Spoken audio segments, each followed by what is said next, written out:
We're pretty creative, to be honest. As humans, we're pretty creative at killing each other. We are pretty creative if we want to get what we want.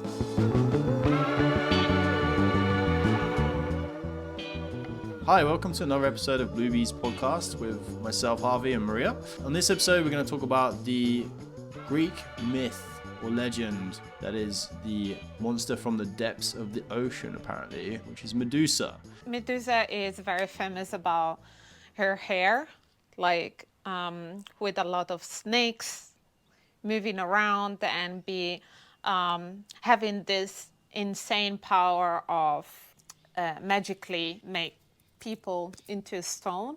She was a very scared entity. Medusa was a gorgon, was one of the three daughters of Perseus and Ceto. Perseus was the father and Ceto was the mother.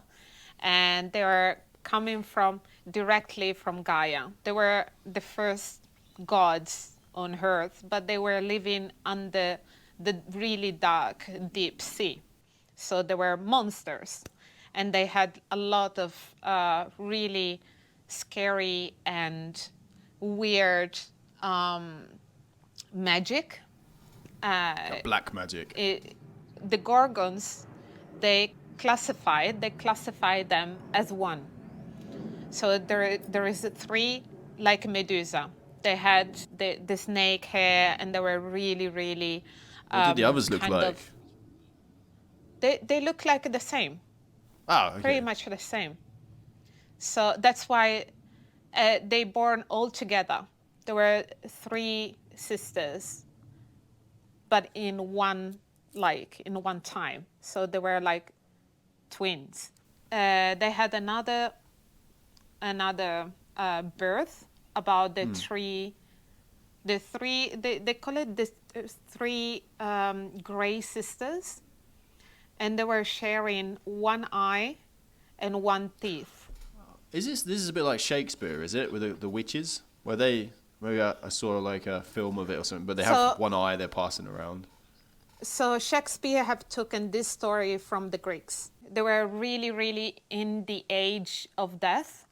They're very skeleton, and they born old, and they had the ability to predict the future with this eye and one teeth. And it's very interesting because there are kind of oracles. They're really they've been used like humans and humanity in the past. They've been using this allegory, this story to really understand something, and through the mythology they come in pretty often to really change the direction with the destiny. Yeah, so they're kind of like they direct the hero or warn the hero of where to go or something, right? Like to further the quest. Yeah, but normally, because I'd say they're at the start, right? The oracle kind of thing is like at the start they go and they don't know what to do, and then they send them on the quest, right?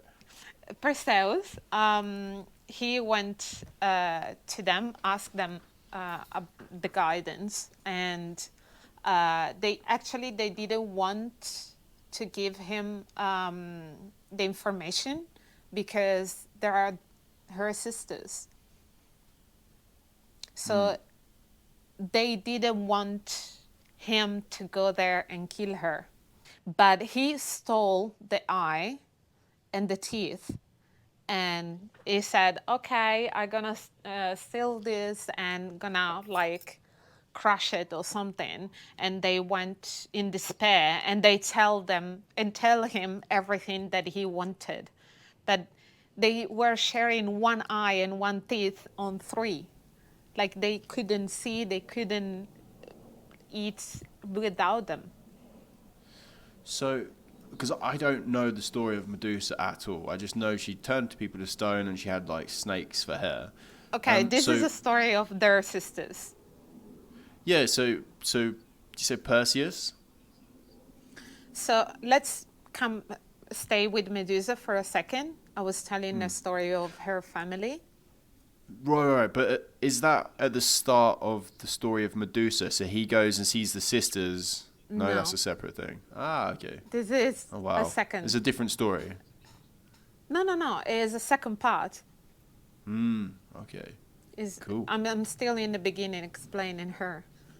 Ah. So and her family, and she had another sister, which is Echidna, a woman snake as well, and Ladon, a dragon with a lot of heads.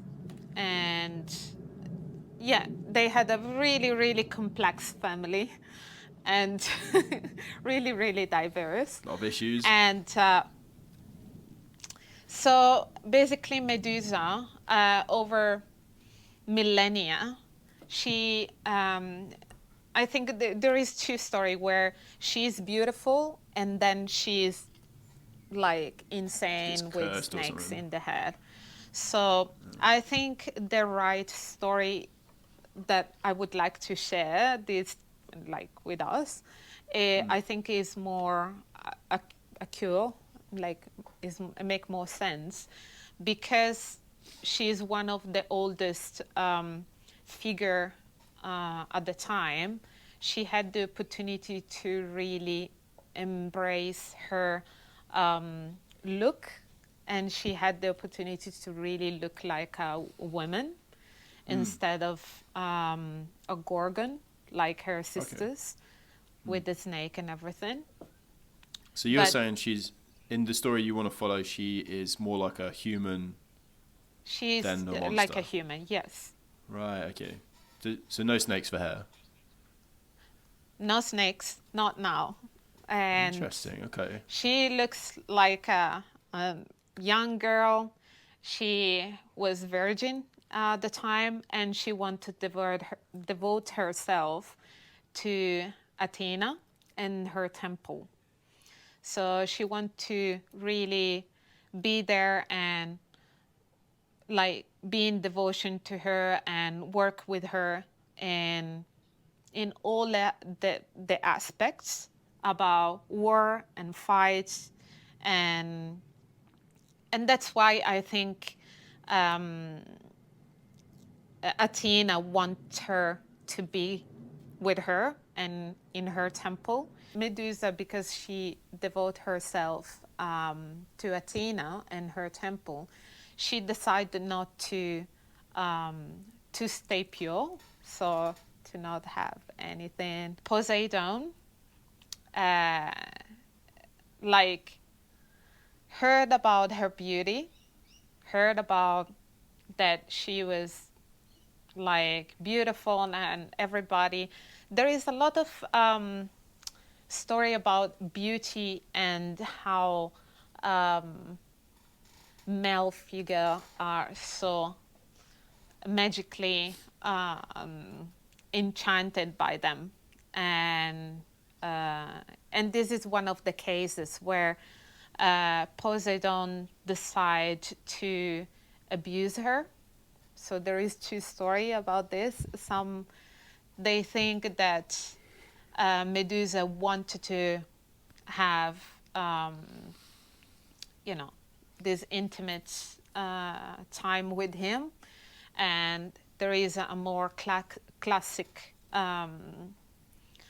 story, myth about her being abused by him, and she got pregnant for that only night that they had, and because Athena, when she got back, they had that night in the temple, so was really, really bad for Athena for what she was doing in her very secret and very important space. Athena decided to change her, like really maledict Medusa and change her look, and Medusa become something that everybody knows. So with all the snakes coming from her So hair. she got abused, and then she was punished and became made to look like a monster, even though she was the one that got abused, basically. So she's going to be really resentful. She's going to be proper pissed, right? Because Really, it's like really you're pissed. punished for something that you didn't weren't at fault of. Wow, okay. I see why she was angry.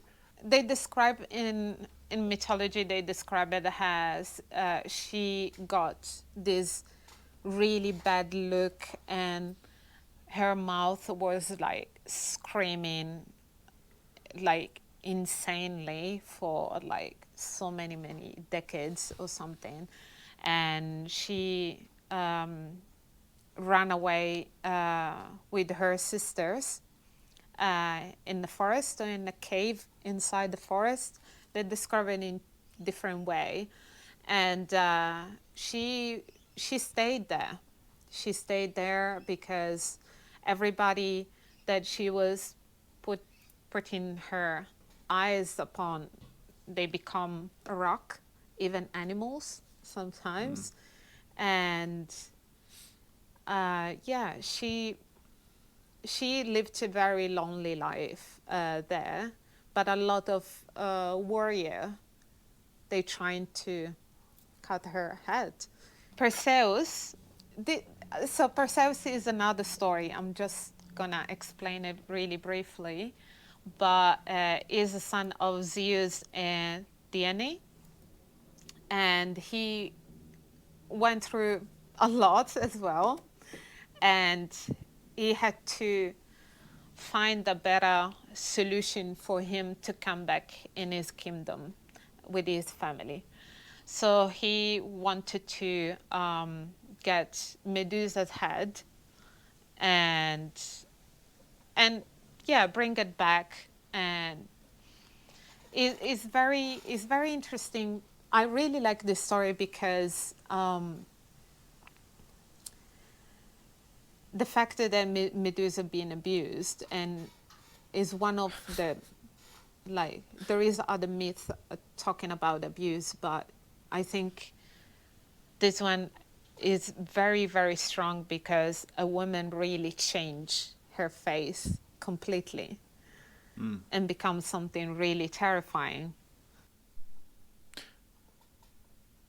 Well, I guess it's like a choice, isn't it? It's like something bad happens to you, and you can become like the Joker, like the monster, or you can sort of go the other way and go down a more light path. Because you find people that, you know, they've had traumatic things happen to them. They either try and bring good into the world, or they go the other way, and you know they fall into their vices and they become, I don't want to say a monster because a lot of people just they can't be, almost become like husks of who they could be. Also, at the same time, people become malevolent and then, you know, try and, because of the harm they've had inflicted on them, they want to inflict harm on others. So yeah, I see why this is kind of interesting story, because she is completely, like, she gets screwed over and then forced to look like this monster, and then kind of her, I guess, retaliation, whether she's able to choose to do it or not, is the kind of everyone turns to stone around her. Yeah, but it's interesting for me then that people want to go kill her. It's like she's just in a cave on her own, you know, like just let her be. But then obviously Like people a are like, user, some of them they were using it as a trophy. well, You know, they exactly. So didn't I want to really kill this want to ugly use. thing. So fuck it out, mate. So just leave it be.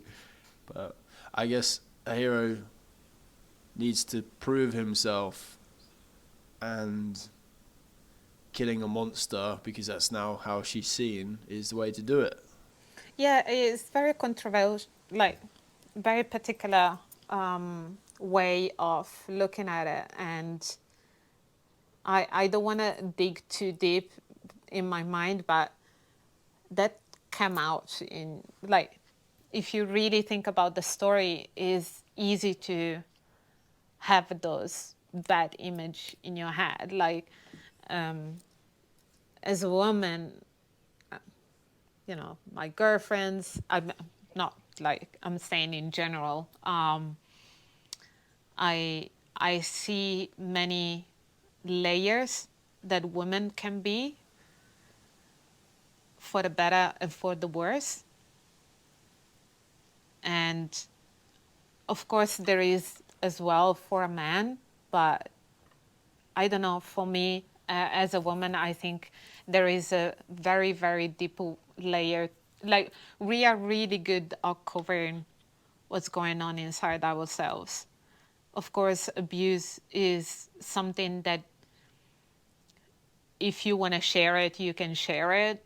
But it's something that is really personal and can be really personal, and it's fine like that. But how can you express certain things?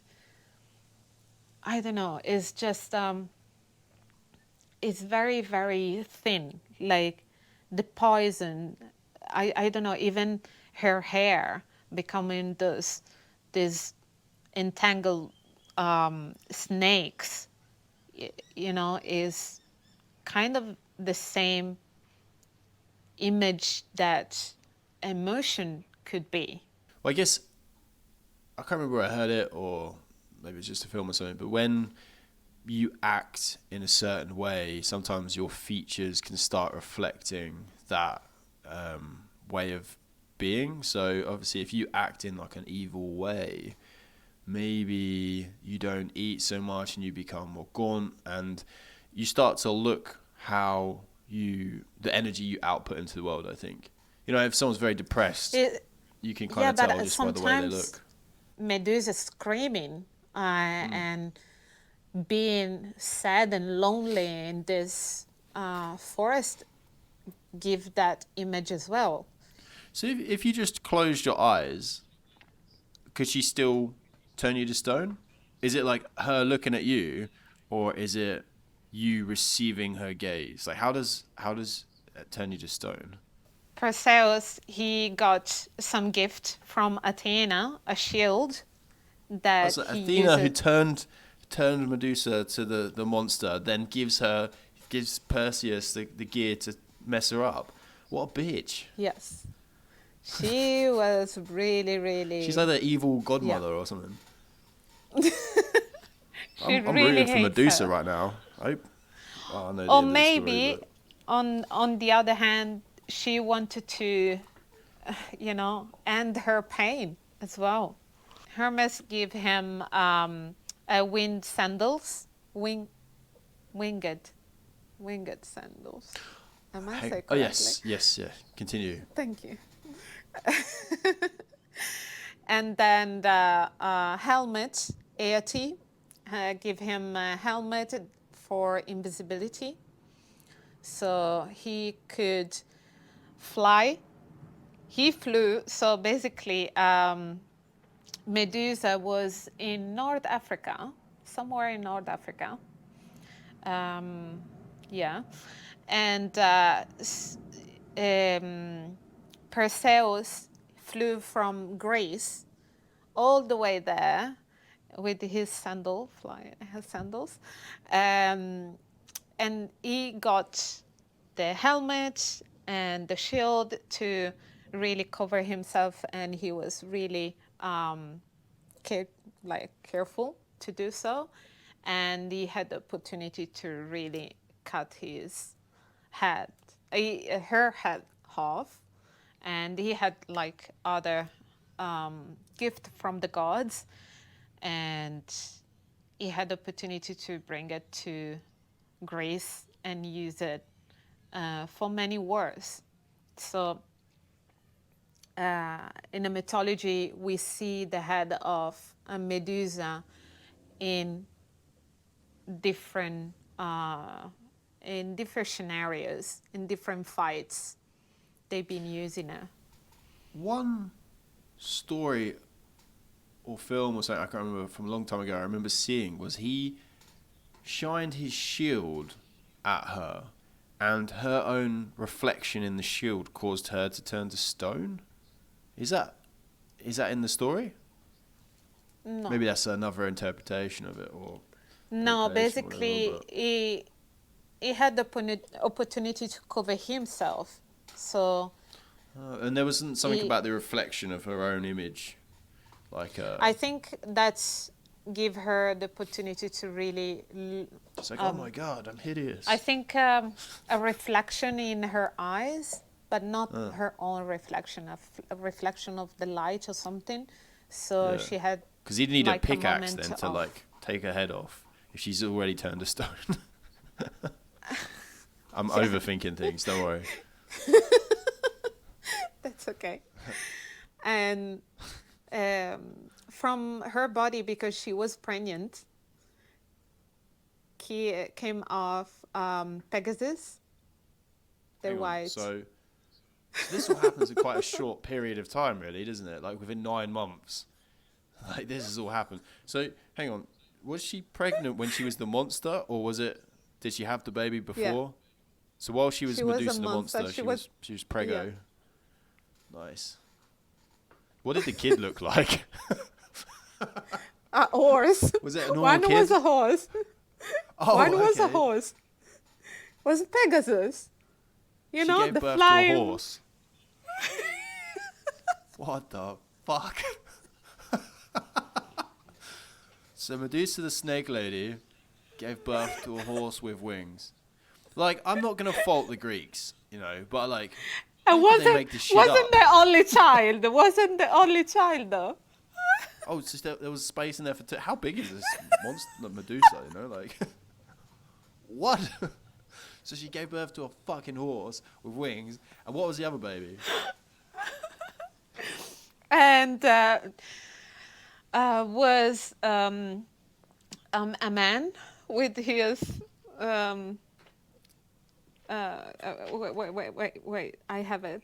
This I do need to know. I wrote it. Was Anticipation. Chrysaor with the golden shade in his What hand. did you say? Okay. 5 minutes 57 seconds. Because we can't pay for a Zoom because we're poor. Please follow us, subscribe, Yeah, like. we're gonna wait Give anyway. us some traction. I text you. What did you just tell me? I want the audience. I wants don't to know how to pronounce it. I don't know how to pronounce that. Craisoir with scythe. Craisoir with a scythe. Crystal with the golden Scythe. sighty. Okay. I'm not going to question the logic of this story anymore, but continue. And then she had another son, and it was 3. a dragon snake with multiple heads. And in the war, Perseus used Medusa's head to turn his son to a rock. What, the dragon? The dragon with the multiple heads. Then Wow, he this was is so upon the. They're just high as fuck, aren't they? Sat around, all like, give me some of these Greek What are you gonna philosophers. do? Imagine at the time you're in Greece. Imagine. Yeah, and then Beautiful. she gave birth to a dragon with 6 heads and a horse. It had wings though, bro. And a grow up man with a fucking gold So he sword can or be cutting something. that sweet hash. Okay. What do you think the moral of the story is? It's very interesting, this story, this mythology, because it has very different point of view. Her ability to magically make everybody into stone. If you were looking in different direction, not, but if you just cross her eyes, which is very strong as image as well. If you really looking in deep inside her eyes, you can feel her pain, and that make you rigid, make you a stone. The eyes are very much the window of our soul. We can see, we can feel a lot through everybody's eyes. I remember the Greeks, they believed that we are walking backwards. How do you mean? In in time, in a sense that as much as we can plan for the future, we can not even, like, it's really hard for us to really look at the future completely. So we're going to look at the past. Yeah, well, I mean, So that's how we we're learn, working right? backwards. But everything's cyclical anyway, so it just like keeps repeating. So things that like events and stuff that have happened now have happened in the past. The only things that are different now is like the technology.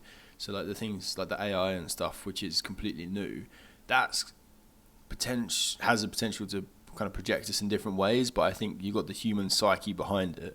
So I think that's where the patterns will continue. So even with AI, it's like it's made by humans. So I think it's basically putting everything outside on the table, in the same table, which is before, without technology, without AI, we didn't have the opportunity to see everything, every hidden things. well, that's like obviously social media and stuff now, right? Everything is on show, so every culture can see what every other culture is up to. Whereas before it was like tales and stories of people that had been there and kind of repeat what they'd told or wrote books or pictures. Whereas now it's like they can see for themselves, like live, what's happening where, and that this is like you have big influx of immigrants. We talked about it earlier, but they have seen on social media and things like the lifestyles that say Europeans have, and they go, well, I want that as well. Like, why is that person entitled to that and I'm not? Because of where I'm born. And I mean, it makes sense. Like, but it's not like things aren't sustainable. It's been sustainable in little areas like pockets. Like you got places in Europe which are very rich, and they've only been able to stay that rich because of like where it is and its isolation and stuff. But suddenly you have masses of people. We have right now the possibility to see the full spectrum of things. Yeah. But you still got people that want to get richer and richer. And like, what was it? This is, you probably won't understand, but Activision was acquired by Microsoft, I think, recently for like $69 billion. And you just think like, wow. I'm pretty sure there was a calculation done, which was like you could put in the infrastructure to stop world hunger for like 40 billion. Right? So a company's bought a company for more than it would cost to stop hunger on the planet. And the same, even with Elon Musk buying Twitter for 44 billion or whatever it was. Because he has more than enough money to direct that into ways to help. But like, why? Why do people want to stop that? Because I guess you could say, like, you look at the West and you see how we have abundance and like we're very fortunate, but people are still not satisfied. Like this greed just keeps going and going. And is it something that is possible to satisfy? I don't think it is. And we talked about it again on another podcast, but until we consciously become aware of like what we need in life and we become more content with things, I don't think these problems are still going to be there. Taking responsibility is one of the key. For example, like Sadhguru says, that no, take this responsibility is for everything. No, you and Sadhguru get along. It's a collective responsibility to understand that how much waste we do, we make every day, how much plastic we use. Like for a company to make something and have no responsibility at all to But recycle even paying tax, it right? and reuse it. Well, even companies that don't bother paying tax when they make billions. But back to Medusa, we've gone off on a bit of a tangent. Why do you think it's a story that's kept being retold throughout history? I think it's a very powerful story because in her deeper eyes, she is sending her deeper pain, and that is the power that flashes, like really make everything into a stone. And this is the power that we also have it.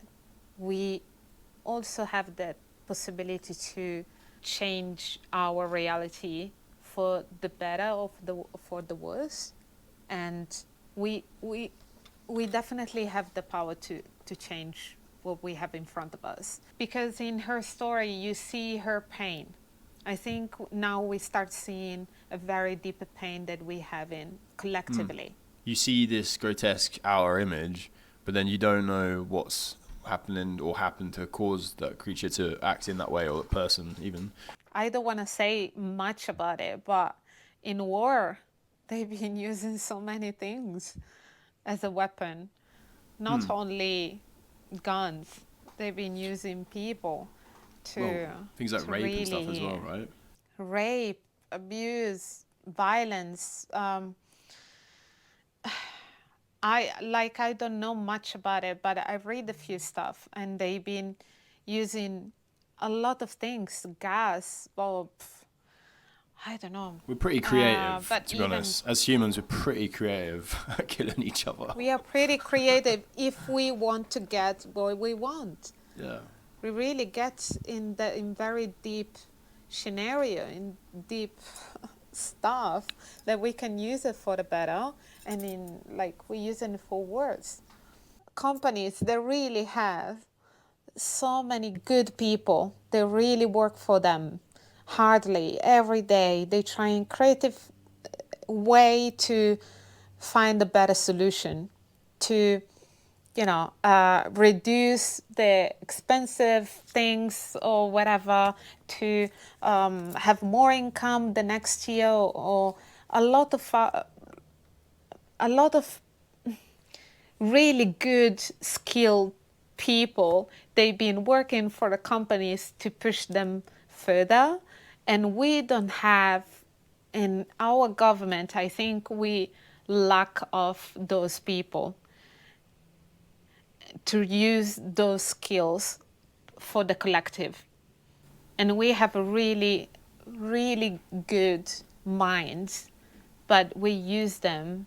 We kind of abuse them in a way, and we use them in a different direction, using them, I pay you more. And how can somebody, a father or a family, say no for a good pain slip, to look after the grandkids' future and everything is really, really complicated. And this is what capitalism, I think, have, it's pushing everything. Ceiling. It's like squeezing everything, right? It's like squeezing as much as you can out of something. And like in that technofeudalism book by Varoufakis, or whatever his name is, they talk about like labor is two things. It's kind of like the labor which is actually doing the job, but then it's the labor which is, you can really craft something and put your heart into something, and it's going to be way better. But that is like capitalism can't pay for that as such. It's like the human has to want to do that and put the effort in. Whereas at the minute we're just looking at labor as one thing. It's like, okay, so you do that job the same as that person, right? Cool, right? You're doing a job, but that person puts in way more effort because they enjoy what they're doing, and that's the bit that you miss with just looking at numbers. This is what is going to keep happening. Basically, everything's going to keep getting squeezed and squeezed and squeezed until we're either broken, we become the serfs that we used to be with the feudalism, or the system breaks. Essentially, and then we have an opportunity, I think, to move in a direction which is more of an open kind of free society. Whereas I think the direction we're going at the minute with all the AI watching everything you do, like look at China. They're kind of far down that route of like they're basically slaves, right? They're like they work 9-9-6, so it's 9 till 9, 6 days a week. And that's the way everything's going to head in this part of the world as well. Like in America, their work ethic's crazy as well. Like they don't have any like paid holidays and things. It's just everything is getting squeezed because of the system, which is growth. GDP, how successful is your country, instead of the fact that, what is, because I think the Scandinavians got it pretty sussed with, it's like, what is the happiness? There's like a happiness element to your country's output, essentially. And if your population is not happy, then it doesn't matter how much your growth or how much you're selling or products, because, you know, like, what's the point, essentially? And I think as well, if you have a happy population, we're talking about the two sides of labour. You know, you get that second side where people put in way more effort in stuff when they're happy. Where I used to work in Australia, they would give us like loads of food and snacks and things, and like just basically keep everybody happy. Even if you didn't have food at home or you were poor, you could go to work, eat what you needed for the day, and then, you know, so it almost gave you an incentive to come to work, and like they would look after you, and you would want to in turn like look after the company. It's a two-way street, essentially, and at the minute it's very much one way, in that these guys own all the resources, the land, everything, and unless these guys do as they're told, they suffer, which it has to change, basically, because if it doesn't, we're going to end up like China. But this is far off the bandwagon of Medusa. So I just wanna add a last thing. I think when I say they, like, I'm saying you mean I think what do they call them in France before the revolution? It's aristocracy, basically. So they kind of own everything, and unless they're kind of in charge of us because they have more resources. yes, I think they missing a lot of value as the aristocracy back then. Like a couple of centuries ago, they had more value, more. I don't know. They were respecting poor people or lower class better because they They were. had God. No, Because God, you get punished if you do. No, because the poor people, they were killing them for no reason because they had nothing to lose. And a lot of poor people, they just killing them straight away. So they were more humble than right now. But also now, I think they've found the balance of keeping us in check. So they keep us. Wait a second, I Poor just want to enough. add another thing. The thing is, we are taking example for them. For what they doing, they putting outside schools. This is the certificate to have $1 million tomorrow. This is how you do it. This is how you do it. And a lot of young kids, but everybody, because they are desperate or scared about everything that might happen tomorrow, we are going in the same direction. Instead of breaking down what they're doing and changing the way, I hear so many people and kids, young men, trying to go in the same direction they are going. You mean with like money, wealth kind of thing? It's not a money wealth. So money are important. I'm not saying that. But the way you're getting money is really, really scary. Whereas morally, a lot of stuff's gone out the window, right? I really loved the story about Medusa because I loved her devotion that she had for the temple, for something sacred and profound. The way she ended up, unfortunately, wasn't in her view, in her direction. I think that gives us a perspective of when an abuse, trauma, or a really bad, strong thing happened can be a really strong weapon as well. So really be used in a different direction in your personal life, in a collective life. And I think we have to dive in so many ways talking about this story. Obviously, the reason why she looks the way she was, to me, was more interesting. Like, I didn't know. I thought she was just a monster. I thought she was just created a monster, but there's always like another deeper layer to it. And if anything, she wasn't. She was just kind of trying to be a hermit in a cave away from everybody and like live out her days. But sort of things came to her. From the monster's perspective, that even if she's trying to hide away and be gone, the protagonist, or whatever that may represent, has found her and does kill her as well, finds a way to finish the job. So It's a destiny. So certain things has to go in a certain direction. well, I think that's been a great episode. I feel like I've learned a lot, and I know I like these old stories. There's lots of information in there, and there's always hidden elements that until you start researching, you have, there's so much more layers and kind of color to it. So thank you for showing me the other side of Medusa. Thank you. I didn't know about it, so I have spent a little time to research, and it was a beautiful discovery, especially the bird and Pegasus. And the 3 kids. Thank you for watching. I hope you enjoyed the episode on Medusa. Put a like and subscribe if you like it. It's gonna be more stories, will help us keep on doing this, and we like to do it for fun. If you could give us comments as well, like comments in the section below, just maybe feedback would really help us, and we'll see you on the next episode. Thank you.